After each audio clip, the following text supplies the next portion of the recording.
Israchish Nissa, a mess happens. A miracle happens. Ibra Luhu Charuva, a buxer tree, a carob tree was created there. Ve'ena Demaya, and a well of water.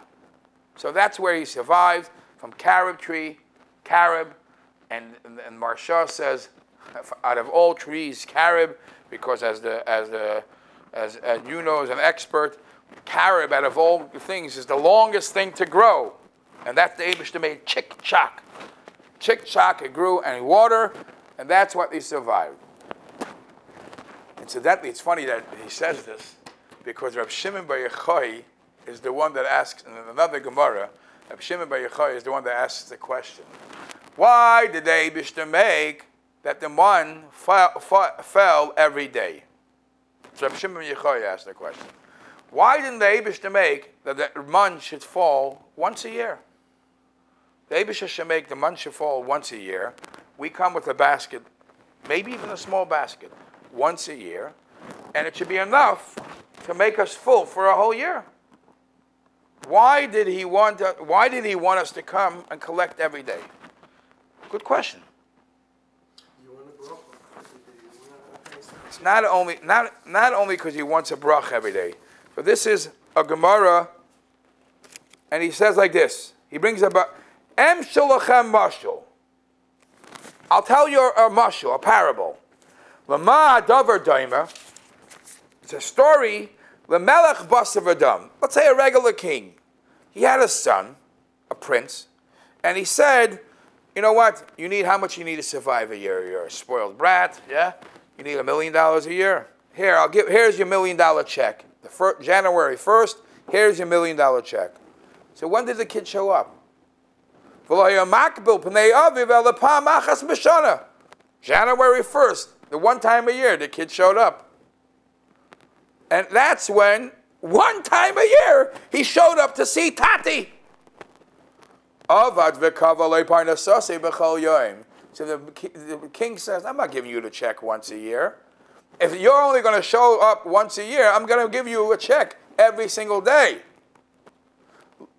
So too, Hashem says, I want to see you more often. I don't want to see you once a year. So this is Reb Shimon Bar Yochai is the one that got a Eina Demaya and a tree parked right in front of it. It's funny. Maybe he learned to appreciate it. And that's why he said that. I just thought about that. Maybe he learned to appreciate it, so he was the one to say this because he had it. All right. Weiter. Let's learn his routine. Oh, you're sitting in a cave. Ooh, it's exciting in the cave, yeah? What's he doing in a cave every day? Kol Yoma, every day. Oh, no,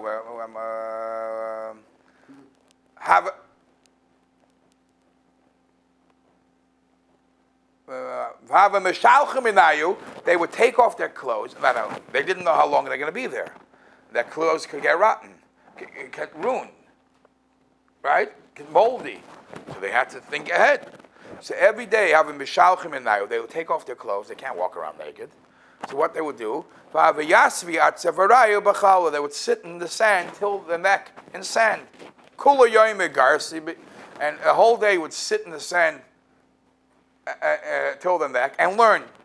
When it was time to daven, they would come out, lavshu, they would dress themselves, michse, cover, umatzla, and daven. And when they would finish daven, v'hadar mishlachem enayu, only for davening they would get dressed. Ki heichi delay liblu. So the clothes should not get moldy, the clothes should not get worn out. Normal life, huh? Isvu teisa shani b'maras. Like this, they lasted for 12 years in a cave. What kind of diet, huh? A diet like this. Buxer, carob, and water. 12 years. Asa Eliyahu now become a pischa de marasa. He stood at the door of the cave. Now, when I taught this to the boys yesterday, I told them, this is also a lesson. There's a lesson that says when the Eibishter comes to Adam Arishan and it tells him Ayeka in Parshas Bereshis, it says the Eibishter came to Gan Eden. He didn't come crashing in. he stood by the door. Limduch Torah derech eretz, you can't barge into a house. You have to go in slowly. Over here it says, Eliyahu didn't, hey, kama pischa, stands outside, and he says, Amar, man ludei lebar yochai, who should tell Bar Yochai, the miscaser, that the king died already, ubatul gezerte, and the decree is null, it's done. You're free to go. Oh, wow. Nafku, they came out. Whoa. Chazu, they saw Inchi the Harvi Vizari. They come out of the cave and they see people sowing, planting, plowing. Sowing? Planting? Plowing? Amar, they say to themselves, Manichim chaye oilam, va'oiskim b'chaye shah. They're not doing permanent things, connecting to Hashem, dealing with simple things, plowing, temporary things. You're here temporary. Planting on the field, burning bushes. What are you doing over there? Grand? Chaye shah. Listen to how holy they were. I rub it into him.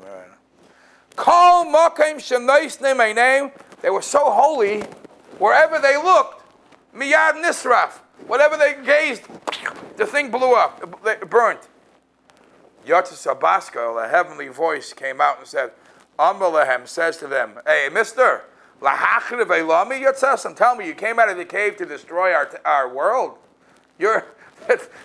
This is a world how the Eibishter created it. Chizru lemaraschem.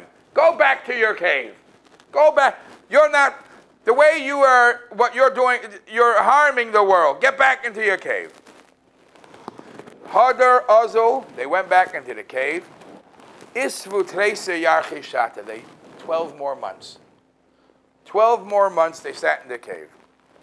Amri, they said to themselves, Mishpat Rishoyim Begehenim Yid Beis Chodesh.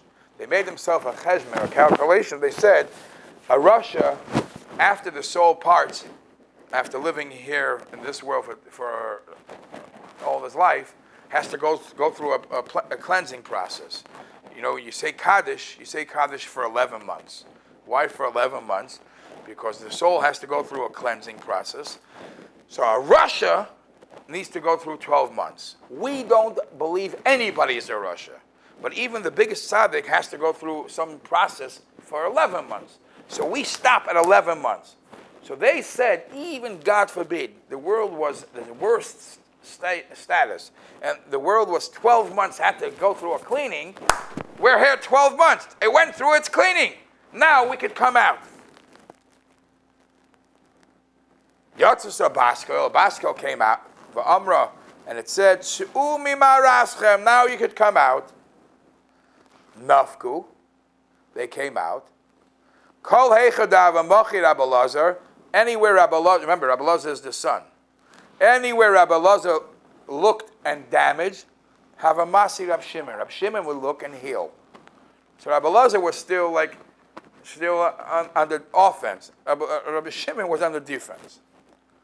Amaloi, Rab Shimon says to his son, B'ni, my son, take it easy. Dai la'olam ani v'ata. It's enough to the world, me and you, to be this way. It's enough.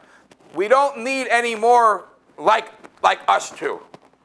Us two to be tayrasai and manasai. At that level, not too many more could be that way. So don't do this anymore. See what we're talking about? Dai la'olam ani v'ata. So us two are enough. Now we have a happy part of the story. It was getting close. Friday afternoon. Chada Husaba, he saw an elderly person. He saw an elderly person that have a nugget today, Medane Asa. He saw an elderly person that was holding 2 bundles of myrtle.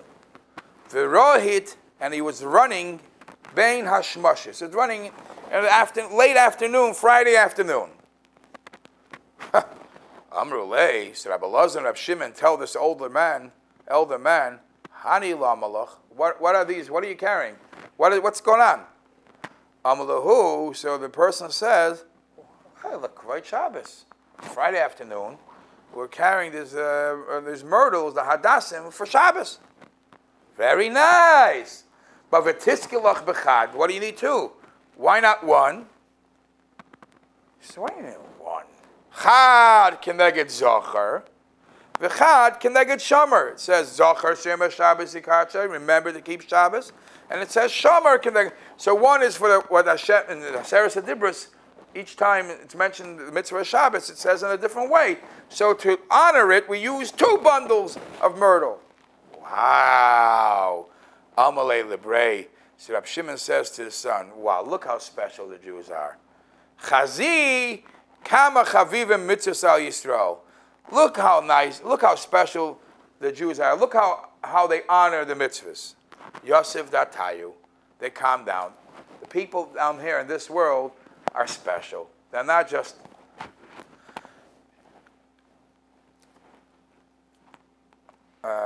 Shama Rab Pinchas ben Yair Chasnei. So Rab Pinchas ben Yair, the son-in-law of Rab Shimon ben Yochai, heard, hey, my father-in-law is out. He's out. His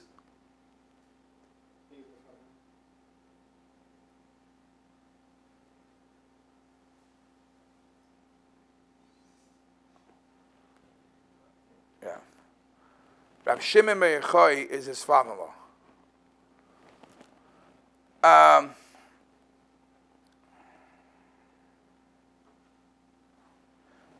Rab Shimon ben Yochai is his father.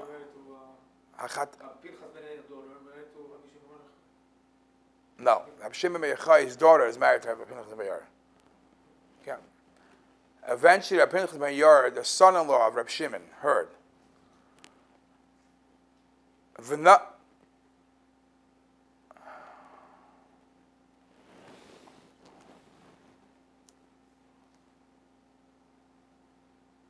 Yes, Shnei Shetot. Malay Roim. The Malay Roim Omer. The Zohar indicates that Rab Pinchas ben Yair was actually Rab Shimon's father-in-law. What? Okay. Shamer Lahepach. Hazor Katuv. Okay, let's go further. So anyway, where are we up to? So he heard his father-in-law. His father-in-law is out. He heard his father-in-law is out. He wants to see his father-in-law.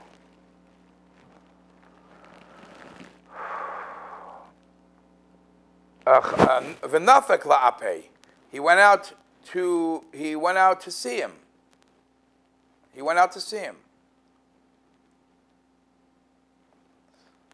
Ayle lebnei. So he went to the bathhouse. It's a good place to see him. Yeah, he wanted to go. Why couldn't find any other place? Maybe take him to the restaurant. But he went to the bathhouse. Have a ka'orich lebisrei, and he saw he was massaging his flesh. You can imagine that a man sitting in a cave in sand for 12, 13 years. Oh, you're very. Chazi to have a bepili bigofi. He saw how there was pasha cracks in Rab Shimon's flesh from sitting in Havakabachi, and he was crying. He was pasha crying, seeing this, how painful it was. He was crying. V'kanasru demois eine, and he began to cry, and tears. He was tearing. V'kanasru demois eine, v'kambetzavchalei, and it fell on the cracks of Rab Shimon's body. Amalei, he says, Oili sherisicha bekach. Oh yeah, I feel so bad. I saw you in this with all your pain. Amalei, so Rab Shimon said, you feel bad for seeing me this way? Ashrecha sherisicha bekach. Great is that you saw me this way. Baruch Hashem, we managed to meet again. So, you know how much I achieved over those 13 years? She'umalei lo yirisani bekach. If not for the fact that we managed to meet, lo yimatsasi bikach. The Me'ikara, because before I went into the cave, when Rab Shimon ben Yochai would kushya, then Rab Shimon ben Yochai would ask a question. Have a father Rab Pinchas ben Yair today Siparuke. And Rab Shimon ben Yochai would ask a question. He wasn't sure what the halacha should be and have a discussion. So Rab Pinchas ben Yair would respond 12 answers. That's how it was before he went into the cave. Lebesoif, after coming out of the cave, when Rab Pinchas ben Yair asked a question, Rab Shimon ben Yochai answered him 24 answers. So you see how he came out much stronger after the cave. All right. Omar, Rab Shimon ben Yochai says, it's a time to move, a time to act. Hoyul v'yisrachish nisa, since Hashem didn't mess with me, I have to pay back. I have to, iskin milsa. I got to fix something up.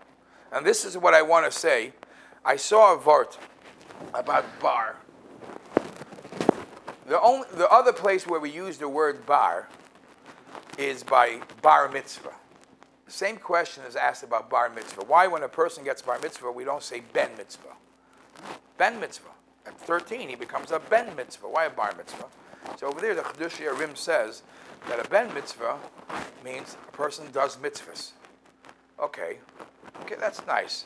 There's something unique about a bar mitzvah. What's unique about a bar mitzvah, that when a person turns 13, not only he's for himself, that a 13-year-old could be a chazan, a 13-year-old can make kiddush, a 13-year-old could read the Torah, that he's not only for himself anymore, he could do a mitzvah and have other people in mind, help others. That's what bar means. Bar in Aramaic means outside, for others. That's what bar. So the Lev Simcha, Rebbe and Ger, says, you know what was special, unique about Rab Shimon? Rab Shimon was light. Rab Shimon bar Yochai, he was for others. That's what I saw. When I read that, I connected it to the next piece of Gemara. Rab Shimon ben Yochai came along. He said, "And this happened. What could I fix?" And he's going to try to fix something. How many people come and say, besides Irving and you and Kurish, what could I do? And Jonathan, these are bar people. These are bar people. What could I do? Is bar. You understand what I'm saying? I have another bar. Well, put in another dime in this. I thought that bar is related. Bar means. You said about 13. I thought that it also goes to what Rabbi Shimon went 13 years in the. Bar is not 13. No, but you would think that 13 is where you become. Bar mitzvah. Bar mitzvah. I thought that's what is. Oh no. I'll finish off. Remind me later. I'll tell you something about stuff. Everything is coincidence. Let's go weiter. So he wants to fix something. What could I do to help people? Bar. What can I do to help?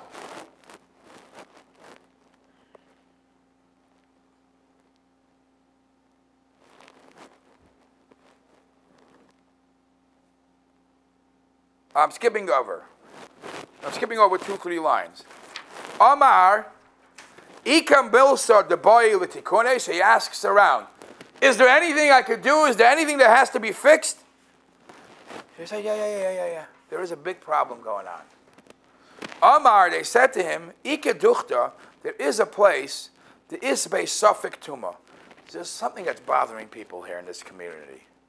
There is a specific area in this land that we're not sure if it's tamei or not, and because we're not sure if it's tamei or not, it's a land, and it could be there's mason buried there. It could be that years ago there was somebody buried there, because it could be isve islahut saira lakainim lakufe. The kainim, if there's something buried there, kainim can't walk there, and it becomes difficult. Kainim don't know. If they know, they would figure it out. But if they don't know, we want to know: is there something? Is it a cemetery or not? Could you help us out? It's the biggest problem, Kurdish here. Amar. So he says, that's the problem.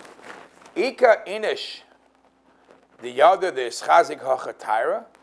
Is there anybody here who knows anything about this place that could prove anything, that there was some form of Tara, something?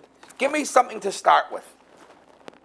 Tara means that to prove that there is pure, this place is clean. Amalei hahu saba. So a certain elderly person tells to him, yeah, I remember something. Kan kitzitz ben Zakkai turmese truma. Ben Zakkai was a Tana. Ben Zakkai, I remember that in this very, very exact place, Rabbi Yochanan ben Zakkai used to cut certain things that grew from truma, for truma.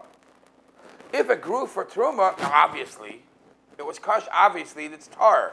It's not truma there. Avad iu nami hachi.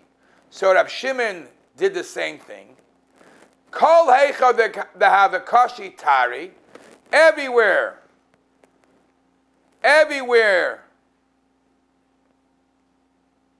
where the ground was hard, he made tare. He made a sign that this is tar. The chol heicha dehave rafye. Wherever the ground was soft, tzaine. He put a sign. He put a tzion, a marker. He said this part is tamei.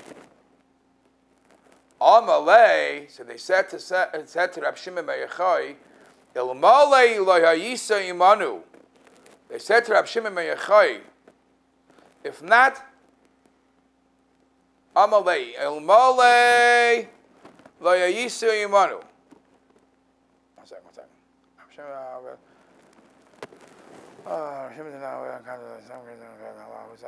Did I skip something? Oh, I did say something. Amar ahu saba. I skipped the line. Amar ahu saba. This elderly person said, later some elderly person said, Tiher ben Yochai beis hakvaros. You know, you could be the most righteous person. There's always some smart aleck going to come and make fun of you. This giant, this man, Rabbi Shimon ben Yochai, was in a cave for 13 years, burning people with his eyes, yeah? And now he's finally cleaning up a mess here, and he's showing where it's tar, where it's tamei, and some elderly person comes along and says, this Ben Yochai was mitar a beis hakvaros. He made a cemetery pure. He's making fun of him. Amalei. So Rabbi Shimon ben Yochai said to him, Ilmalei lo hayisa imanu. If you were not with us, va'afilu hayisa imanu,